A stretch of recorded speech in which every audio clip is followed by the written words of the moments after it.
ಒಂದೊಮ್ಮೆ ಅರ್ಜುನ ನನ್ನನ್ನು ಕೊಂದರೆ ಆಮೇಲೆ ನಿನ್ನ ಪ್ರತಿಕ್ರಿಯೆ ಏನಿರುತ್ತೆ ಅಂತ ಹೇಳು ಗೆಳೆಯ ಅಂತ ಹೇಳದಂತೆ ಕರ್ಣ ಶಲ್ಯನಿಗೆ. ಕರ್ಣ ನಿನ್ನನ್ನು ಕೊಲ್ಲೋದು ಅಂತ ಒಂದು ಇಲ್ಲವೇ ಇಲ್ಲ ಅಂತ. ಒಂದೊಮ್ಮೆ ಸೂರ್ಯನೇ ಕಳಚಿ ನೆಲಕ್ಕೆ ಬಿದ್ದಾನು, ಭೂಮಿ ಸಾವಿರಾರು ಸೀಳಾಗಿ ಸಿಡಿದು ಹೋದೀತು, ಕರ್ಣ ಅರ್ಜುನನ್ನು ಕೊಲ್ಲೋದು ಅನ್ನುವ ಅಸಂಭವ ಇಲ್ಲವೇ ಇಲ್ಲ. ಅವನು ಹೇಳ್ತಾನೆ, ದುರ್ಯೋಧನ ಪಾಂಡವರ ಜೊತೆಗೆ ಸಂಧಾನ ಮಾಡ್ಕೋ, ಶಾಂತಿ ಸಂಧಾನ ಮಾಡ್ಕೋ, ಧಿಗಸ್ತು ವಿಗ್ರಹಂ, ಯುದ್ಧಕ್ಕೆ ಧಿಕ್ಕಾರವಿರಲಿ. ಹತೋ ಗುರುರ್ ಬ್ರಹ್ಮ ಸಮೋ ಮಹಾಸ್ತ್ರವಿತ್, ಬ್ರಹ್ಮನಿಗೆ ಸಮಾನವಾಗಿದ್ದ ಅಸ್ತ್ರಗಳೆಲ್ಲ ಗೊತ್ತಿದ್ದ ನಿನ್ನ ಗುರುವೇ ಯುದ್ಧದಲ್ಲಿ ಸತ್ತಿದ್ದಾರೆ. ನನ್ನ ಮಾತನ್ನು ನೀನು ಕೇಳಲಿಲ್ಲ ಅಂತ ಅಂದರೆ ಧ್ರುವಂ ಪ್ರತಪ್ತಾಸಿ ಹತೋರಿಭಿರಿಯುಚಿ, ನನ್ನ ಮಾತು ನೀನು ಕೇಳಲಿಲ್ಲ ಅಂದರೆ ಖಂಡಿತವಾಗಿ ನೀನು ನಿನ್ನ ಶತ್ರುಗಳಿಂದ ನೀನು ಸಾಯ್ತಿ.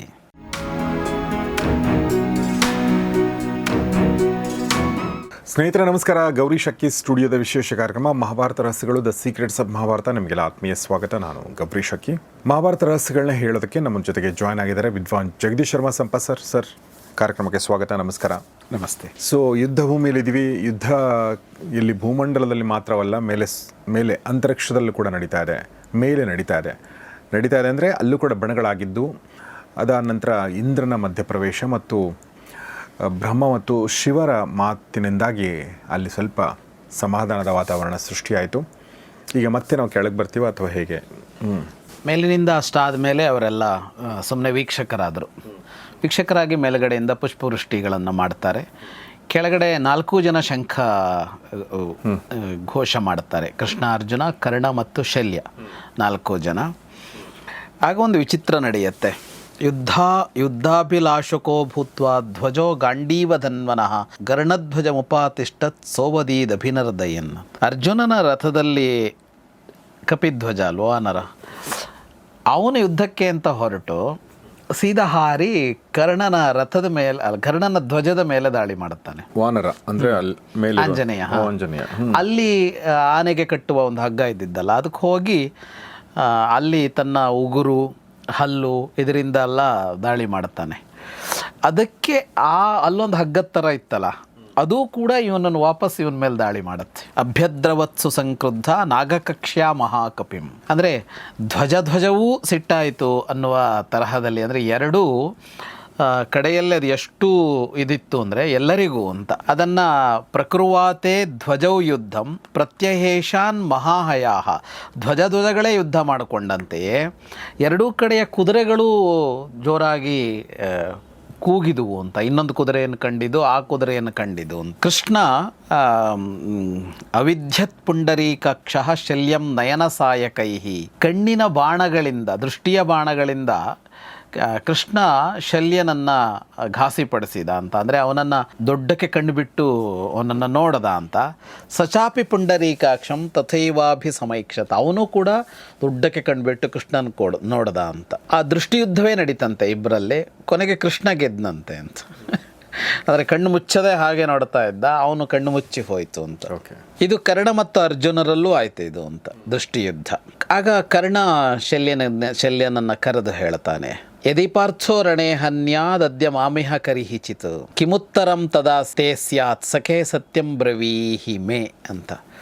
ಈಗ ಒಂದೊಮ್ಮೆ ಅರ್ಜುನ ನನ್ನನ್ನು ಕೊಂದರೆ ಆಮೇಲೆ ನಿನ್ನ ಪ್ರತಿಕ್ರಿಯೆ ಏನಿರುತ್ತೆ ಅಂತ ಹೇಳು ಗೆಳೆಯ ಅಂತ ಹೇಳದಂತೆ ಕರ್ಣ ಶಲ್ಯನಿಗೆ. ಎಂಥ ಪ್ರಶ್ನೆ, ಎಂಥ ಟೈಮಲ್ಲಿ.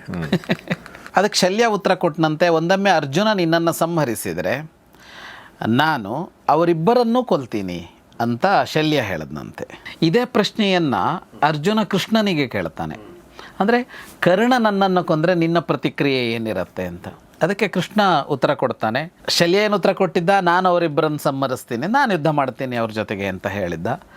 ಕೃಷ್ಣ ಉತ್ತರ ಕೊಡ್ತಾನೆ, ಪತೇದ್ದಿವಾಕರ ಸ್ಥಾನಾತ್ ಶೀರ್ಯೇತಾನೇಕಧಾ ಕ್ಷಿತಿಃ ಶೈತ್ಯಮಗ್ನಿರಿಯಾನ್ನತ್ವ ಕರ್ಣೋ ಹನ್ಯಾತ್ ಧನಂಜಯಂ. ಕರ್ಣ ನಿನ್ನನ್ನು ಕೊಲ್ಲೋದು ಅಂತ ಒಂದು ಇಲ್ಲವೇ ಇಲ್ಲ ಅಂತ. ಒಂದೊಮ್ಮೆ ಸೂರ್ಯನೇ ಕಳಚಿ ನೆಲಕ್ಕೆ ಬಿದ್ದಾನು, ಭೂಮಿ ಸಾವಿರಾರು ಸೀಳಾಗಿ ಸಿಡಿದು ಹೋದೀತು, ಅಗ್ನಿಯೇ ತಂಪಾಗಿ ಹೋದಾನು. ಅಂದರೆ ಅಗ್ನಿಗೆ ಸುಡುವ ಶಕ್ತಿಯೇ ಇಲ್ಲದೆ ಹೋದೀತು. ಹಾಗೆಲ್ಲ ಅಸಂಭವವೂ ಆಗಬಹುದು, ಆದರೆ ಈ ಅಸಂಭವ ಆಗೋದಿಲ್ಲ ಅಂತ. ಕರ್ಣ ಅರ್ಜುನನ್ನು ಕೊಲ್ಲೋದು ಅನ್ನುವ ಅಸಂಭವ ಇಲ್ಲವೇ ಇಲ್ಲ. ಆದರೂ ಯದಿತ್ವೇವಂ ಕಥಂಚಿತ್ ಸ್ಯಾಲ್ ಲೋಕಪರ್ಯಸನಂ ಯಥ, ಹೇಗೋ ಒಂದೊಮ್ಮೆ ಅದಾಗೋಯ್ತು ಅಂತ ಅಂದರೆ ಕರ್ಣ ಶಲ್ಯ ಇಬ್ಬರನ್ನು ನಾನು ಸಂಹಾರ ಮಾಡ್ತೀನಿ ಅಂತ ಕೃಷ್ಣ ಹೇಳ್ತಾನೆ. ಈ ಇಡೀ ಘಟನೆ ಹೇಗಿದೆ ಅಂದರೆ ಧ್ವಜ ವಿರೋಧ ಆಗೋದು, ಕುದುರೆಗೂ ಇದು ಅಂದರೆ ಅಲ್ಲಿ ಎಲ್ಲವೂ ಒಂದನ್ನು ಒಂದು ವಿರೋಧಿಸ್ತಾ ಇದ್ವು ಅಂತ. ಸಾರಥಿಗಳು ಕೂಡ ಹಾಗೆ ಅಂತ. ಅಂದರೆ ಈಗ ರಥಿ ಯಾರಿರ್ತಾನೆ ವೀರ, ಅವನು ಹೋದ್ಮೇಲೆ ಸಾರಥಿಗಳು ಯುದ್ಧ ಮಾಡೋದು ಅಂತೆಲ್ಲ ಎಲ್ಲೂ ಇರಲ್ವಲ್ಲ, ಸಾರಥಿಗಳಲ್ಲಿ ಯುದ್ಧಕ್ಕೆ ಬರ್ತಾರೆ. ಇಲ್ಲಿ ಹಾಗಿಲ್ಲ ಅಂತ, ರಥಿಗಳು ಹೋದರೆ ಸಾರಥಿಗಳು ಯುದ್ಧ ಮಾಡೋರಿದ್ದಾರೆ ಅಂತ. ಅದಕ್ಕೆ ಅರ್ಜುನ ಹೇಳ್ತಾನೆ ಖಂಡಿತ ಹಾಗೇನೆ, ಇವರಿಬ್ಬರಿಗೆ ನಾನೇ ಸಾಕು, ನೀನು ಬೇಡ ಅಂತ ಹೇಳ್ತಾನೆ. ಮಮಾಪ್ಯೇತಾವ ಪರ್ಯಾಪ್ತವು, ನೀನು ಬೇಕಾಗಿಲ್ಲ ಇವರಿಬ್ಬರನ್ನು. ನೋಡು, ಇವರ ಧ್ವಜ, ಪತಾಕೆ,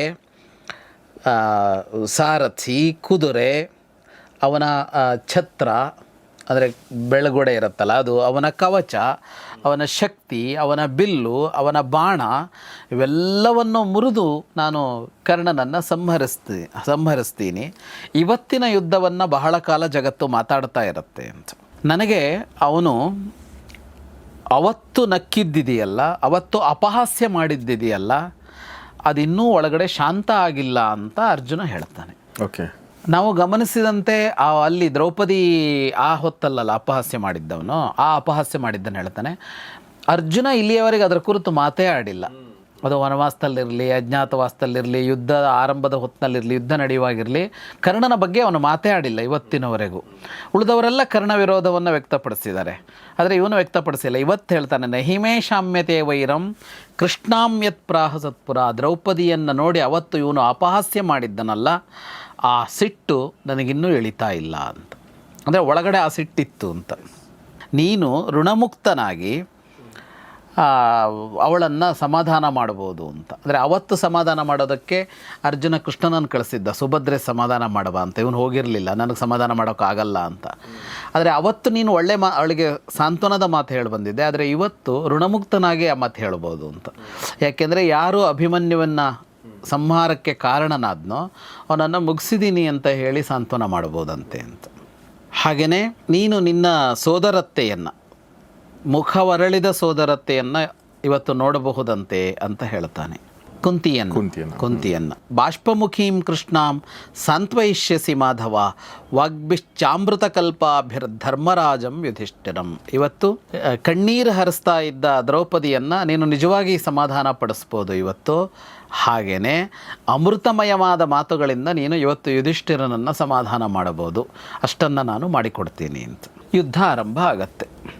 ಆದರೆ ಯುದ್ಧ ಆರಂಭ ಆಗತ್ತೆ ಅಂತಂದರೆ ಕರ್ಣಾರ್ಜುನರ ದ್ವೈರಥ ಯುದ್ಧವೇ ತಕ್ಷಣ ಆರಂಭ ಆಗೋಲ್ಲ, ಪರಸ್ಪರ ಯುದ್ಧವೇ ಆರಂಭ ಆಗೋಲ್ಲ.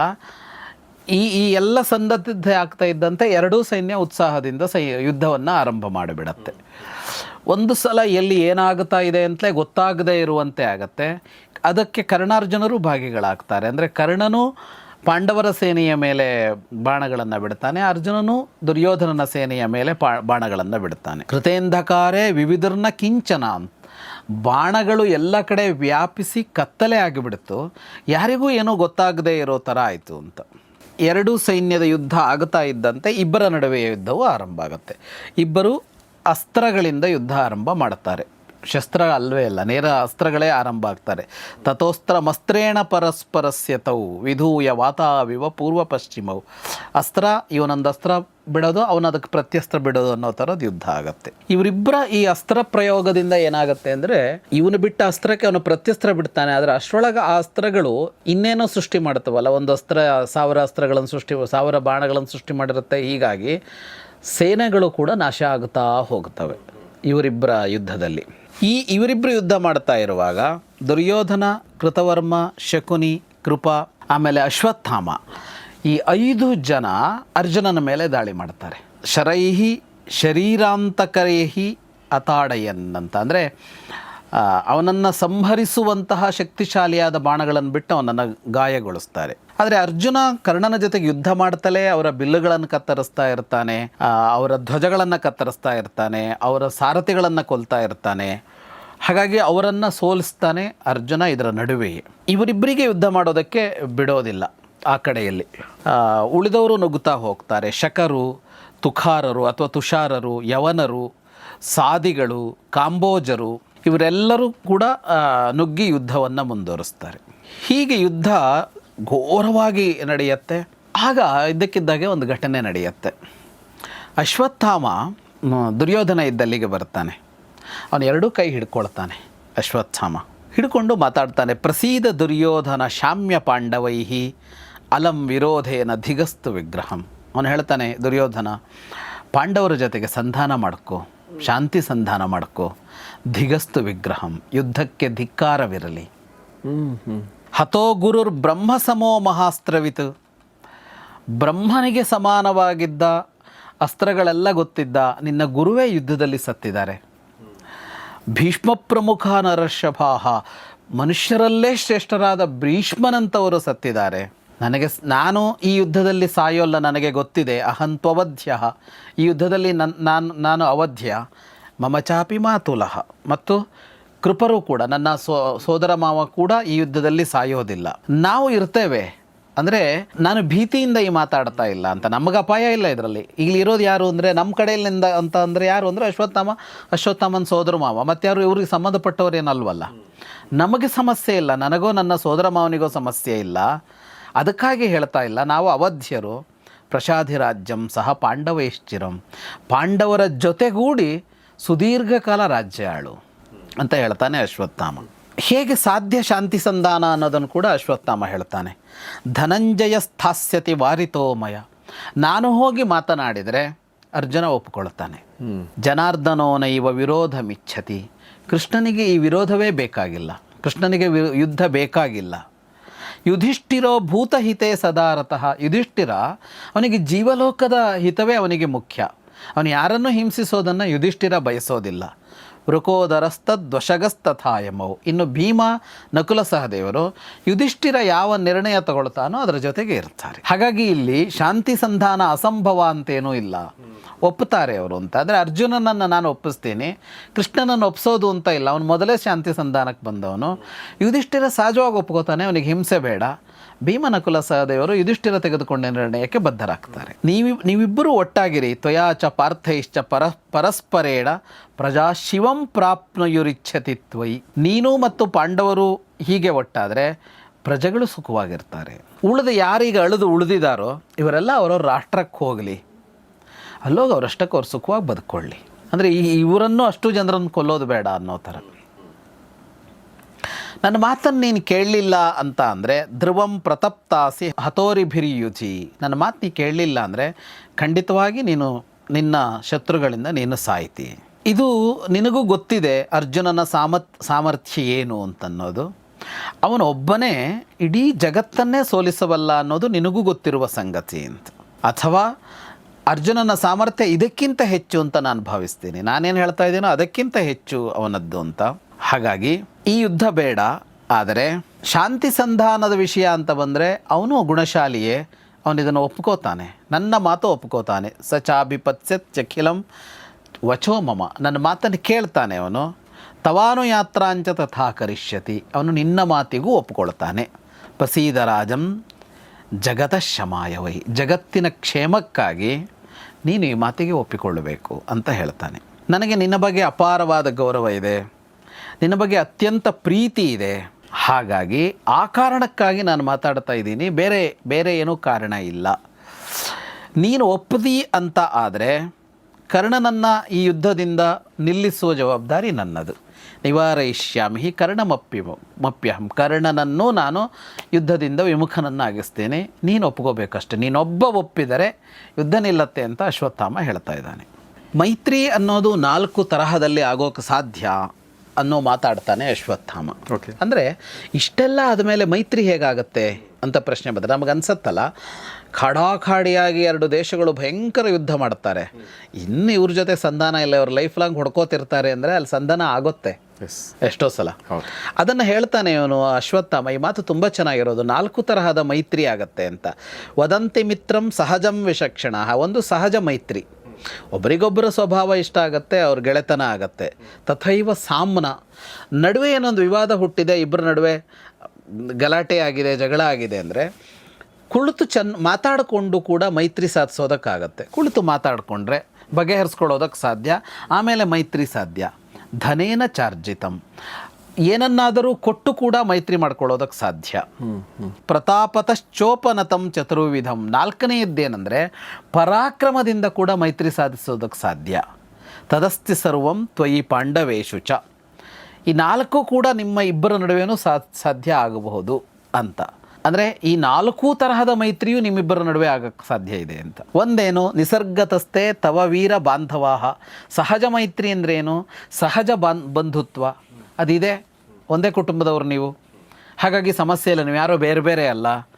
ಇನ್ನು ಕುಳಿತು ಮಾತನಾಡಿದರೆ ಎರಡೂ ಜನ ಅದು ಒಪ್ಕೊಳ್ಳೋಕೆ ಸಾಧ್ಯ ಇದೆ, ನೀನು ಒಪ್ಪಿದರೆ ಅವರಂತೂ ಒಪ್ತಾರೆ. ಇನ್ನು ಅವರ ರಾಜ್ಯವನ್ನು ಅವರಿಗೆ ಕೊಟ್ಟುಬಿಟ್ರೆ, ಅಂದರೆ ಅವರಿಗೆ ಬೇಕಾದ್ದು ಕೊಟ್ಟರೆ ಮೈತ್ರಿ ಬರುತ್ತೆ, ಅವ್ರ ರಾಜ್ಯ ಕೊಟ್ಟುಬಿಟ್ರೆ ಮುಗೀತಲ್ಲ ಅಲ್ಲಿ, ಆಗ ಯುದ್ಧ ಇರಲ್ವಲ್ಲ. ಇನ್ನು ಅವರು ಈಗ ಗೆಲ್ತಾ ಇದ್ದಾರೆ, ಅವರು ಗೆಲುವಿನ ಹತ್ತಿರಕ್ಕೆ ಬಂದು ನಿಲ್ತಿದ್ದಾರೆ. ಗೆಲುವಿನ ಹತ್ತಿರಕ್ಕೆ ಬಂದು ನಿಲ್ತಿದ್ದಾರೆ ಅಂತ ಅಂದರೆ ರಾಜಿ ಮಾಡ್ಕೊಳ್ಳೋದು ಸುಲಭ. ಓಕೆ. ಅವರು ಗೆಲ್ತಾ ಇರುವಾಗ ನಾವು ಗೆಲ್ತಾ ಇದ್ದೀವಿ, ಸರ್ವನಾಶ ಮಾಡ್ತೀವಿ ಅಂತ ಹೋಗಲ್ಲ. ಇವರು ಮಾತುಕತೆಗೆ ರಾಜಿಗೆ ಅಂತ ಹೋದಾಗ ಅವ್ರು ಒಪ್ಕೋತಾರೆ ಅಂತ. ನಮಗೆ ಎಷ್ಟೋ ಸಲ ಜಾಗತಿಕ ರಾಜಕಾರಣದಲ್ಲಿ ಅರ್ಥ ಆಗೋಲ್ಲ, ಗೆಲ್ಲೋ ಹೊತ್ತಿನಲ್ಲಿ ಯಾಕೆ ರಾಜಿ ಮಾಡ್ಕೋತಾರೆ ಅಂತ.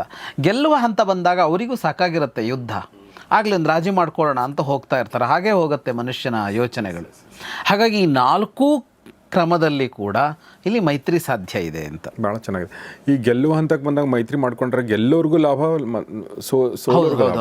ಗೆಲ್ಲೋರ್ಗೂ ಲಾಭ ಏನಂದ್ರೆ ಅವನು ಸೋತವನು ಶತ್ರುವಾಗಿ ಉಳಿಯಲ್ಲ. ಇಲ್ಲ ಇಲ್ಲ ಇಲ್ಲ. ಆಮೇಲೆ ಇವರು ಗೆಲ್ತಾ ಇದ್ರು ಕೂಡ ಇವರು ಸಾಕಷ್ಟು ಲಾಸ್ ಅನುಭವಿಸಿರ್ತಾರೆ.